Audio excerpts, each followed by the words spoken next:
All right, so good morning, and it is October 2nd. This is the recording and replacement for the October 1st recording, considering the fact that yesterday I didn't get power until 8 p.m. last night, so I apologize.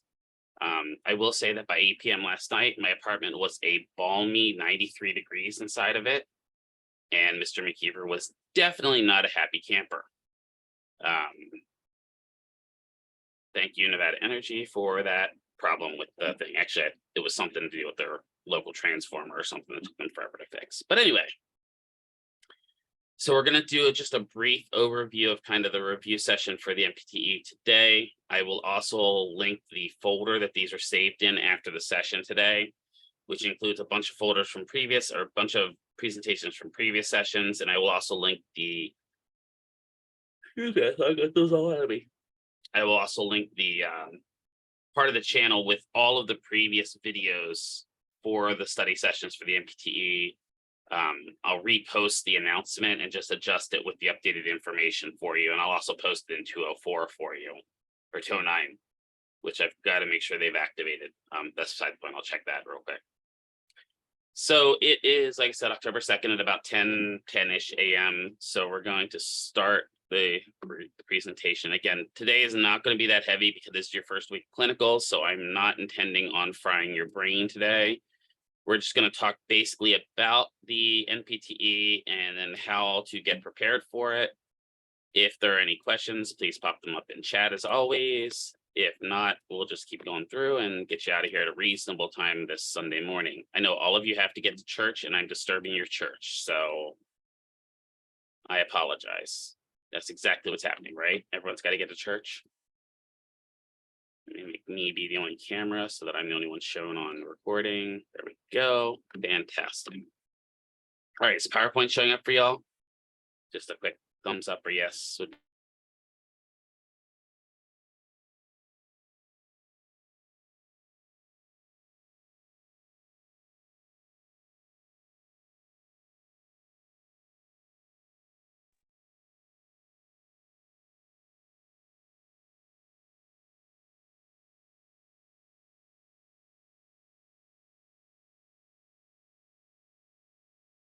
All right, sorry about that. I do not know why my camera just reset on me. That was great. Give me a second here to fix this.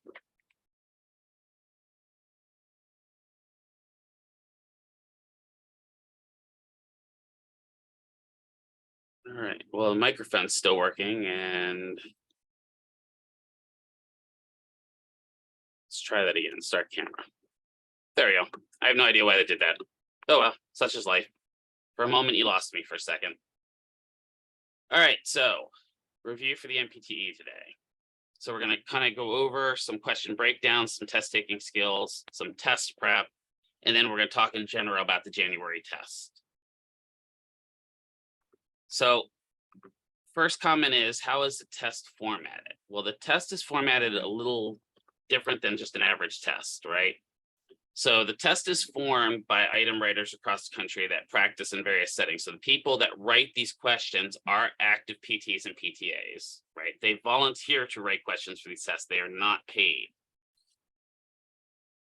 I initially was going to be an item writer, but one of the downsides to being an item writer is then you cannot help a student practice for the exam. So I chose not to do that because of that reason. The questions that are written by the individual person and vetted by no less than 5 subcommittees. So their go-to subcommittees which then re-vet the question and make sure the test is valid. Once the test question has passed multiple rewrites, that test item becomes a pre-item. And that pre-item is inserted in those 50 questions, which are not scored on the exam, which we'll talk about a little bit later. But even some of those questions then aren't high enough quality to go on the exam full time, and those instead go to the practice exam or the PEAT exam as practice questions for you guys as further kind of reinforcement for that. The questions then are analyzed by psychometricians, which are psychologists of numbers, which is an exciting job, obviously. And then they're determined if they're valid questions or if they're not valid questions. So it's broken down to several categories, right? So we have work categories, which include physical therapy, data collection, pathology, interventions, non-systems, and then we have body systems, which would include cardiopulm, musculoskeletal, neuromuscular, integ and lymphatics, and then other systems. So it's not all that different from breaking down your classes.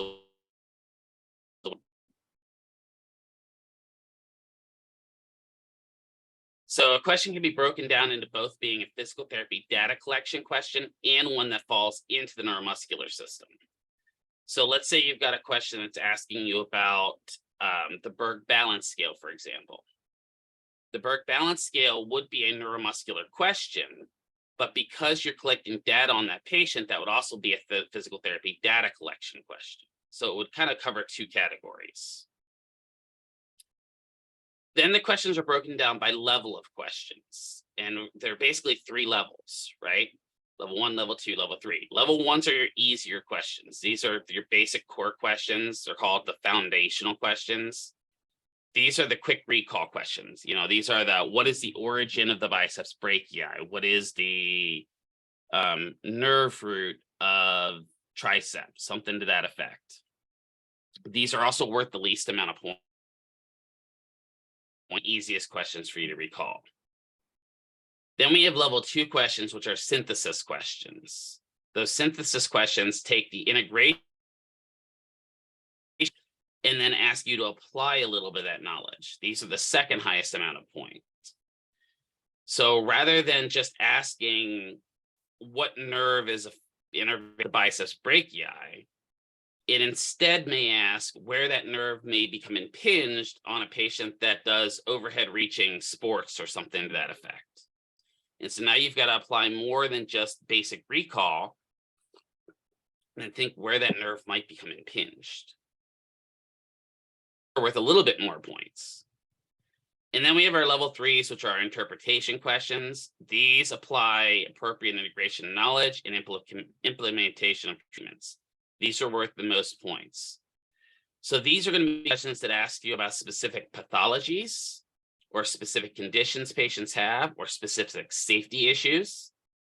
And in those questions, then they are going to ask you to not necessarily diagnose, because obviously PTAs don't diagnose, but synthesize your knowledge into one full question. So instead of just asking about where that might go through, they might present you with, your patient has this condition, this is what they look like, what is the safest treatment for this patient in order to improve overhead sports activities or something to that effect. And my camera just froze again. That was great.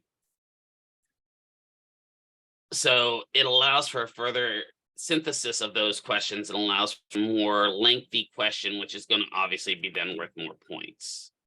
The scoring system goes from 450 to 800, with a passing score being 600. The average number of questions correct in the last exam needed to get 600 score was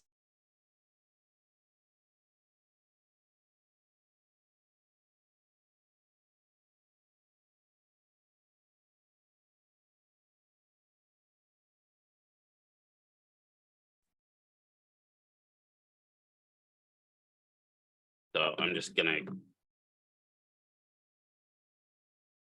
All right, so my webcam's bugging out. I'm just gonna ignore the webcam. Sorry, guys. We'll just go with what we got. I don't know what's going on with it at this point. It's just not acting up correct. So again, one person may need a smaller amount of questions correct, or one person may need a little bit more based upon their level of questions they get, right? If you get all level 1 questions, it may require you to get more questions correct than somebody that doesn't require that amount of questioning. In general, about a 65 to 70% is what you need to pass. So that's fairly reasonable for you guys to achieve.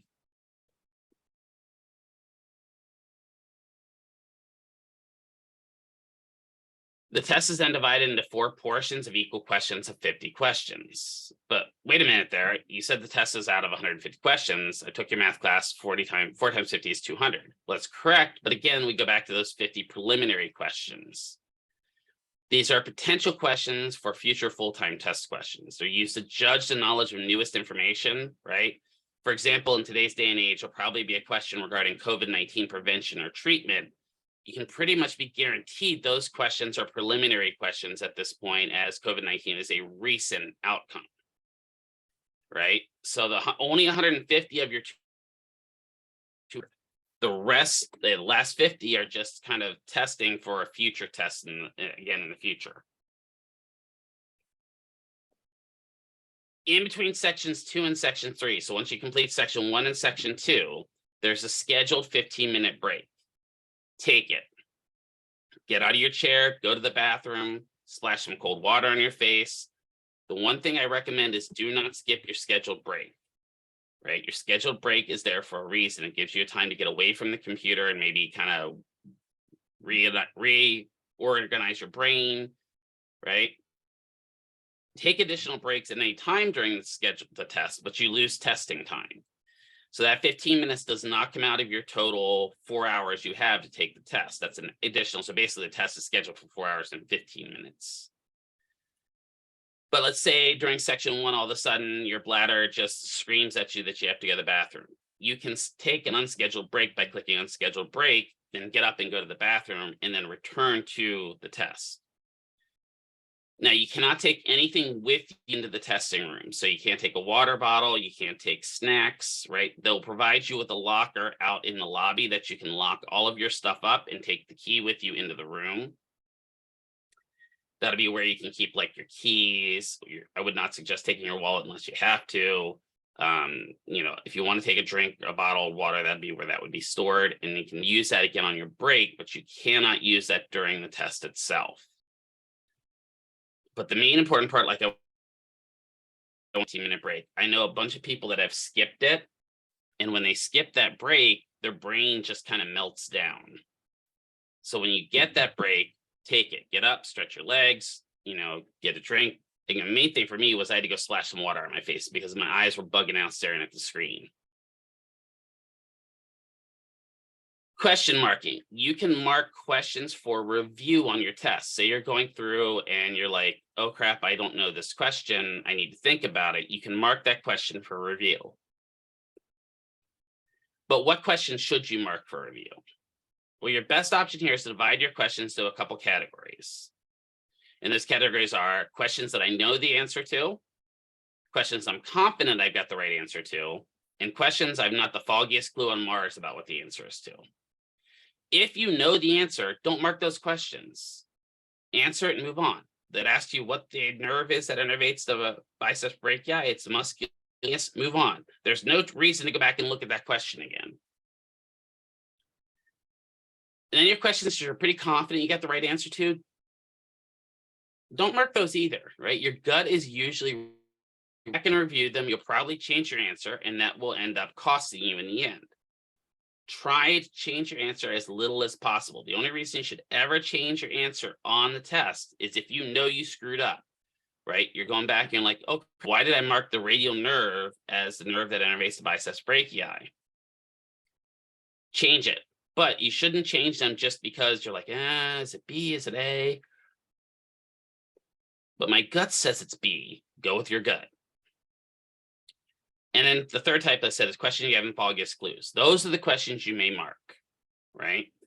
Don't spend a ton of time dwelling on those questions. So let's say you're like, this is talking about SMA type 2, and you don't remember SMA 2. Don't dwell on it. Mark it and look at the question, understand the question, get it in your head, move on. Mark it and come back to it. Because if you dwell on it, what'll happen is, say it's question 7. For the next 5 questions, you'll be going back to that question in your brain going, man, what was that question in question 7? Man, it should have told me this. And you're ignoring the next 5 questions. So just mark that question and say, okay, I don't know this. Let me think about it a little bit over time, or maybe some of the other questions might answer it. So mark it and come back to it. The more you mark, the more time you'll spend going over them, right? So definitely don't mark 50 out of your 50 questions. That means you're going to go over all 50 questions again. Ideally, you should mark less than 10 questions in each section. Now, once you complete a section, so once you complete the first 50 questions, you submit those questions are gone forever. You cannot come back to them. So, you'll do your first 50 questions. It'll say, do you want to review the questions you have marked? you'll go review those questions you have marked. Once you've reviewed those questions you have marked, then you submit the section. Once that section is submitted, it's gone forever. There is no more accessing that section. It is history, move on from it, stop dwelling on it. There's nothing you can do at that point. So ideally, in each of those sections, you need to mark less than 10 questions. Otherwise, you'll be taking way too much time on the sections. It is pretty rare that people run out of time. But most of the time that people do run out of time is because they mark 25, 30 questions and then spend an additional 20 minutes reviewing each of those questions. That eats into your testing time. So what kind of exam practice stuff is out there? Well, it's great that we have multiple testing sources, right? Score Builders, right, is the book that you received from us. The questions are worded more like the NPTAE, and the books are designed to be institute integration and put some fun into studying. I like to think of Score Builders as a fun book. It's the easiest book to look at. It has the prettiest pictures. It has the best laid out charts. Miles is really good at laying out a book that attracts your attention. There is also the Therapy Ed book. You did not receive this book, but you are free to buy it if you want, or pick it up maybe used from somebody that you know that already has gone through it. Or you can pick it up used on Amazon or something like that. You don't have to buy this. Please do not think I'm saying you have to buy it. The Therapy Ed book, which I have sitting right here beside me, I know you can't see it, but it is sitting right here beside me. Therapy Ed is a little bit more cerebral and more difficult. We will take a Therapy Ed test on campus during 209. I have a couple different bonus. Oh, there goes the Therapy Ed book, just fell on the floor. I have a couple different pre-tests for that. You will take one of those just so the idea is they make the questions harder, so the NPTAE will seem easier. The book itself is more focused on fact over function. So therefore, the charts aren't very pretty. It's just kind of a laid out in a verbose fashion. And then there are other test-taking resources out there. There are various companies that provide test resources, their team, etc. I'm going to talk about something that we're working with later on. Just be careful in what you spend, because the more you spend, the more money is coming out of your pocket. And with just the Score Builders. So that is there. I will recommend using the PT final exam resources, which we'll talk about, but you can pass the exam with just the Score Builders. Then there's the PEAT. The PEAT is the most correlative scoring system that relates to the NPTAE. The PEAT is a test designed by the board itself, right? So the board itself creates these practice exams, practice entry and assessment tools, I believe what PEAT stands for. It is $99. You do have to pay for that from the board itself, right? But it does provide you with the most correlative scoring that applies to NPTAE. When you get a 600 plus on the PEAT, you test fully on your own, you're likely to get 600 plus on the NPTAE. I used to say about 600 plus is good to go, but with the changes of scoring and a safe score for you, right? And if you score less than 600 on the PEAT, you may want to reschedule. I recommend, if you're going to do the PEAT, to save the PEAT till about 3 weeks before your test, so mid-December. And that's when we take the first PEAT. That gives us a good idea where your study prep was. And then you'll take one about a week before the exam. Now, the good news is the PEAT does not only provide you just a test, but it also provides you the ability to go back and review that test afterwards and look at the rationale for each question. So if you do take a PEAT 3 weeks beforehand, a couple of the days of that week is going to be dedicated to reviewing the PEAT. That gives you a good idea of where you stand.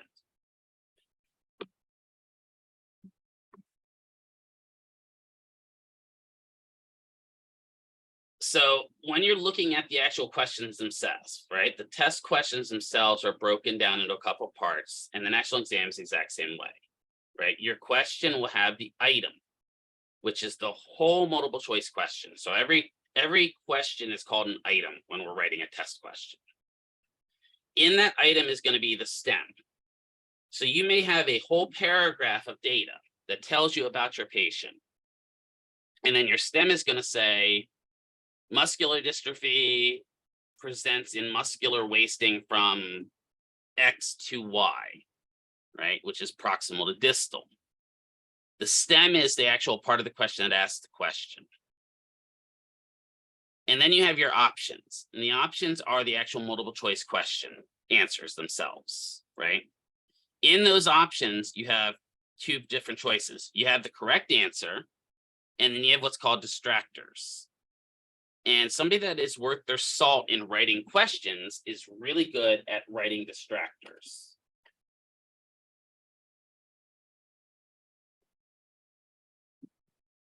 Why does my USB keep resetting? I don't know why it keeps doing that. Distractors are designed so that it makes you question what's the right answer.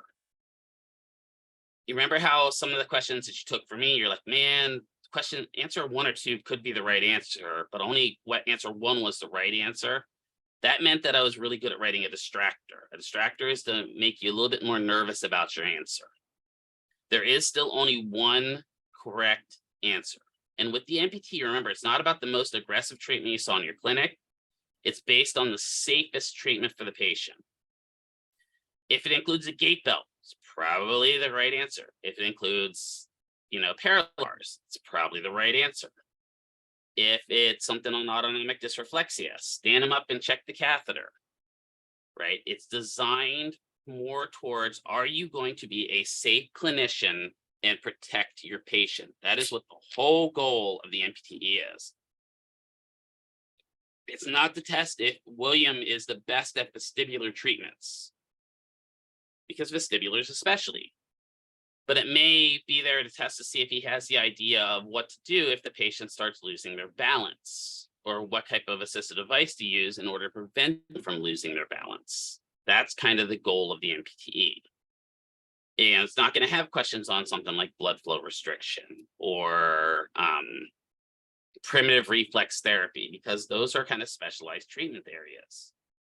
But it will definitely have questions on, if your patient does fall, how do you help get them up, right? Or, what is the safest method in transferring a patient that has a, single leg amputation, right? Probably your best bet at that point is looking for a sliding board transfer. It's all about the safest treatment for that patient in themselves. Now, when you're making mistakes, there are several different types of mistakes people make when taking exams and answering questions, and they can usually be summed up in a few groups. Those mistakes fall into a couple of different groups: knowledge-based, choice-based, and test-taking based. Your knowledge-based mistakes are the ones, yep, I guessed it, I did not know it enough, or I didn't study enough. You're always going to have 1 or 2 knowledge-based questions that you just don't know the answer to. It's just going to happen. There are questions I don't know the answer to, especially like the PTA 365. There are sometimes where I'm like, man, I don't remember anything about this, because, it's not something I deal with on a regular basis, right? But knowledge-based are the ones you should try to minimize as much as possible. Then you have choice-based mistakes. I know the answer, I have the knowledge, but I picked the wrong answer out of my 2. I chose the wrong answer. I didn't read it correctly. I didn't read it thoroughly enough. Oh, why did I pick that answer? Right? We've all had questions like I knew it was B. Why did I pick C? That's where you just picked the wrong answer. Those are choice-based mistakes. Those will kill you if you're not careful. And the big ones that kill everyone is test-taking mistakes or test-taking based mistakes. This is where you messed up your choices, right? In the classroom, this would be one where you circled B on your paper, but you filled in C on the Scantron, right? Or in the test for the D, right? You totally did not read the question despite my exceptional knowledge, right? Where you didn't read those big key letters where it's not, except, most, least. Or the other big test-taking mistake is when you change your answer after your gut said you had the right one. So your gut says, hey, B is the right answer, but you changed it to C anyway because, I don't know, Mercury in transit made you change it. Your mission should be to accept it, review your exam, look whether you made knowledge-based, choice-based, or test-taking-based errors on your questions, right? Class exams. What you really should do as a student then is go through those questions you got wrong and to figure out how many knowledge-based questions you had, how many choice-based questions you had, and how many tests. That way you can start minimizing the choice-based and the test-taking-based mistakes so that it helps you better have a greater chance at preparing for future exams.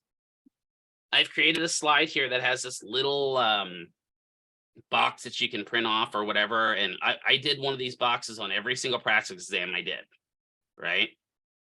And what I did with this little box, or you can just write it down on a sheet of paper if you want to write it down on a sheet of paper, is I'll just write down how many questions did I get right on the exam out of 150? And how many questions did I get wrong, right? So right plus wrong should equal 150, obviously. And then I go through each of my questions that I got wrong, and I mark the ones that are knowledge-based, that are choice-based, and that are test-taking-based errors. And I just put a little tick mark as I go down through. And what should happen as time moves on, you should see the overall number of definite knowledge-based errors going down. And then our goal, from my standpoint and from my teaching standpoint and preparing you for the exam, would be to your goal is to reduce the knowledge-based errors, because that should be your test prep. My goal should be to help you reduce those choice-based and those test-taking-based errors.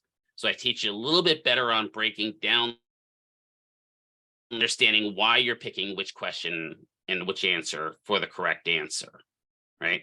So that'll be my goal for you guys, is working with you on making sure you make less, I don't want to call them stupid mistakes, but they are kind of stupid mistakes on your test. Because if we can reduce your stupid mistakes, that could reduce you from making that one mistake that cost you the board for all goal. Some of the key things: trust your gut. It's probably right. Your gut is good for most answers. And we all know this. We've all had that question where we've trusted our gut and answered it, but changed it. And then like, oh crap, I should have listened to my gut. Don't change the answer unless you know you've made a test-taking mistake. If you've screwed up, fix it. If you didn't, leave it alone. Questions quickly and decisively, and then moving on.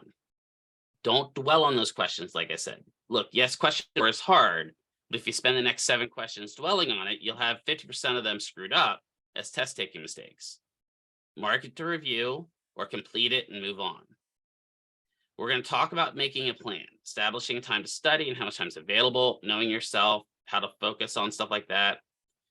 The ideal goal is spending about the 14 hours or review each week, right? And spend the most time on areas that are the weakest, and we'll determine this by practice testing, right? Now, once you start studying, keep studying. Do not partially study, meaning don't start studying, then look something on the internet, get lost in Facebook, right? This happens to me as well. I'm prepping for an exam or I'm prepping for a class and I'm looking at research. And I look at this one piece of research, and then the next thing I know, I'm looking at 5 different research papers deep at something, and it's not even related to what I was looking at in the first place. You know, you've got to keep your social media sites closed, maybe even keep your phone out of the room while you're studying, unless you're using it as a timer. Right? Don't get lost in Twitter. You know, don't get a Twitter battle just because practice exam, right? But also on top of that, reward yourself for studying whatever it may be. For myself, whenever I studied for 3 hours straight of dedicated hardcore studying, I gave myself 1 hour of gaming. Whether that was at the time, you know, for me, it was usually video gaming. It was most of the time playing COD, to be 100% honest. But I gave myself an hour of gaming for every 3 hours I dedicated to studying. That was important. For you, it might be an hour at the gym. I don't know, maybe you're better than me. It may be an hour with your puppy dogs or something to that effect. I have no idea. Maybe watching the latest gossip TV show. You know, maybe you want to go watch the latest Lord of the Rings show, which I highly recommend. It's a good show. But give yourself an hour reward for every 3 hours dedicated. It was kind of my goal. Now, you may say, okay, Mr. McKeever, but only 2 hours for me. Okay, well then dedicate some time for you dedicating those 2 hours. It gave me a tangible idea of what I could and would get done, right? But if you don't meet your goals, keep yourself honest. Don't pull out, well, I study for 2 hours. That's close to my 3 hours, so I get my reward. If you don't get your 3 hours, don't reward yourself, right? That's not punishing yourself at that point. That's holding yourself accountable, right? Your family needs to understand that this is not only important to you, but also to them. So they need to respect your study time and respect your boundaries. Set up a system that they understand when you're studying, right? Say, if I put a yellow bandana on the door handle to my room, that means I'm studying, leave me alone. For me, I had a sign that I put up that was a red sign that says, do not enter office, grumpy bear inside studying, or something to that effect. That's because at that time, my baby brother-in-law liked to call me a grumpy bear while I was studying, which is not far off from what I am normally. That's beside the point.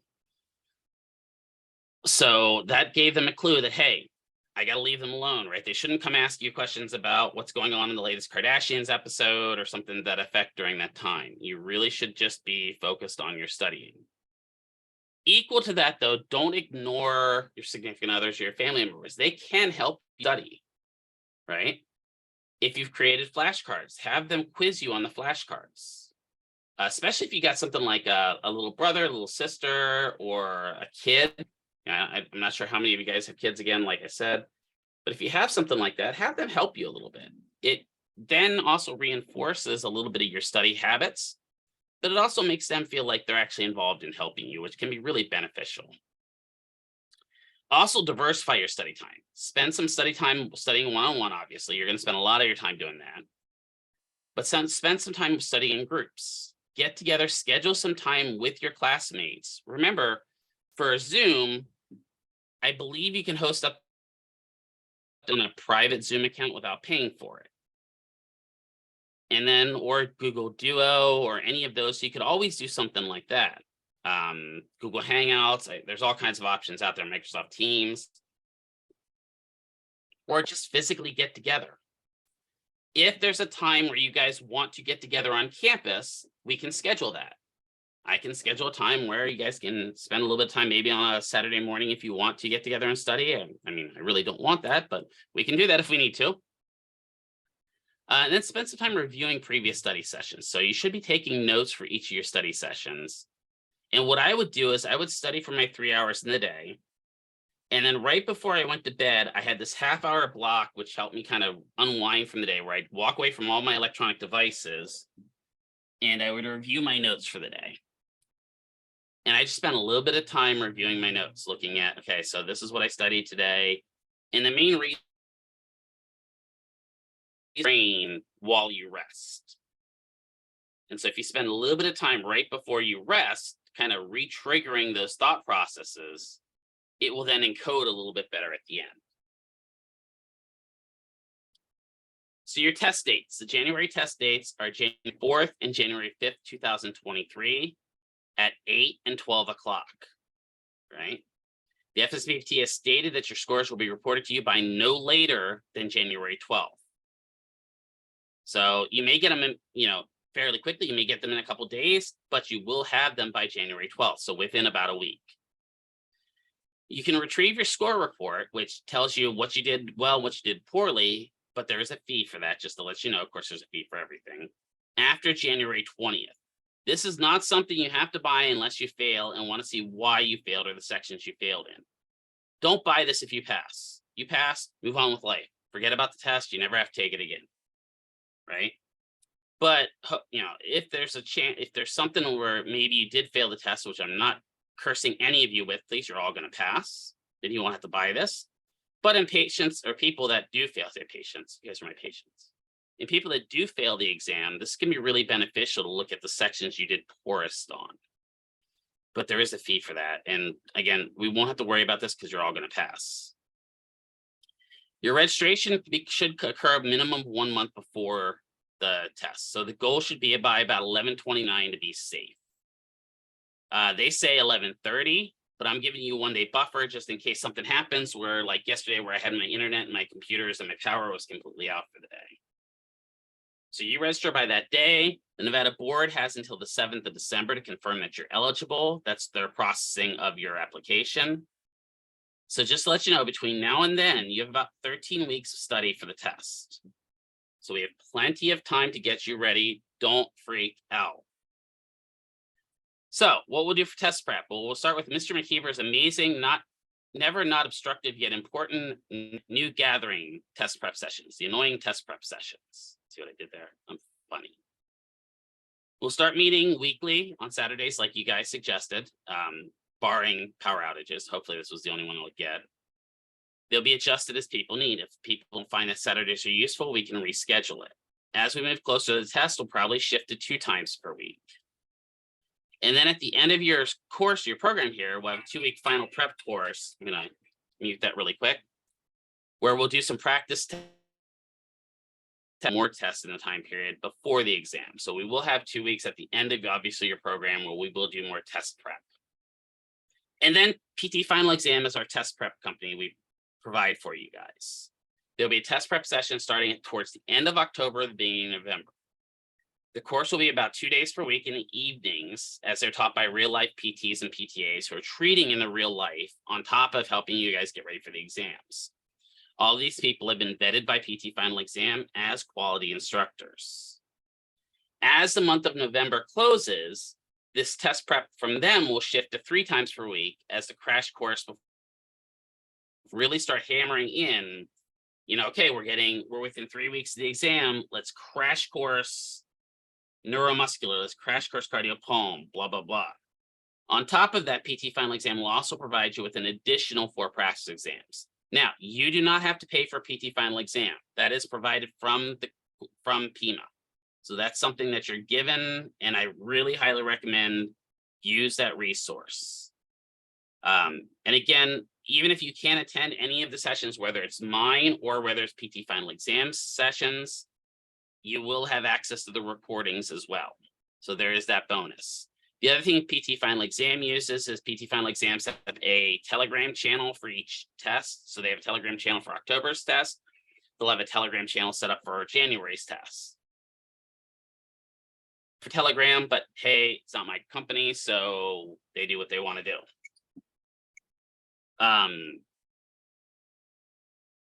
But anyway, they set up this channel that you can then go ahead and ask questions as you need on that Telegram channel.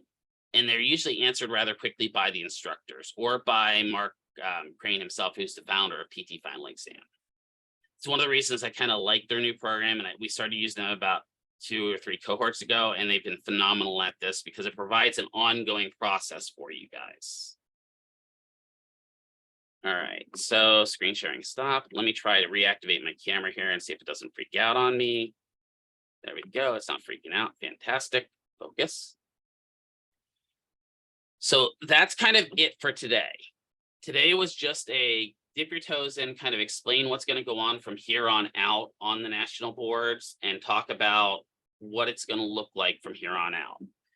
What will be coming to you guys, probably I'm going to say by Tuesday, is the calendar for studying. I want you guys to have a full week of your clinicals, getting your feet wet and not freaking out and not worrying about studying yet. I will set up a calendar of studying that kind of reflects this week you should be reviewing this. This week you should be reviewing that. And that helps get you guys in the method of what I need to study. Usually the first thing we'll start off with is cardiopulmonary, because cardiopulmonary is always the weakest option for everybody. And so we'll hit cardiopulmonary. And then, like I said, what's nice is the crash course will re-hit that in, 3 weeks before the exam, so that you have also another review of cardiopulmonary. The only thing I can say is stick to the plan and follow the plan. If you use the resources, you attend some of the sessions, at least watch the videos when they're done, it will help you get ready for the exam. Like I said, I have, I think, close to 80 videos up on my YouTube channel for test prep. Go back and watch all of them. It doesn't hurt to watch them. Listen to them maybe while you're driving to work or something like that on your phone. It doesn't hurt. I mean, my voice is annoying. I know that. I've lived with it for most of my life. But it gives you an extra resource. All right. Are there any questions on today? I wrapped that up in about 45 minutes, which is what my plan was. No questions from Ashley. Everyone else still awake? Give me one more no, somebody. There we go. Got a couple more no's. All right. So what I'll do is I'll end the session here. I will post this recording. It will be posted within probably an hour or so if you want to go back and review it. And then I'll also post the links to all the stuff for previous test prep sessions and also link to this PowerPoint as well for you. I really appreciate you guys coming in on obviously on a Saturday. It's not exactly, or Sunday. It's not the best day, obviously, to come in. I know you missed out on church. I'm sorry. I can't help you there.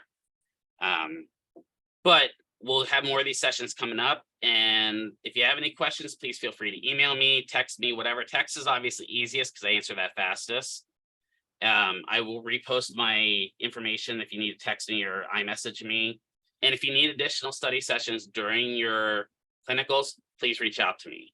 If you're having problems with your clinicals, go to Dr. Reskin first. I'm just going to refer you to her. If you have a question about maybe a patient on your clinicals, yeah, you can ask me.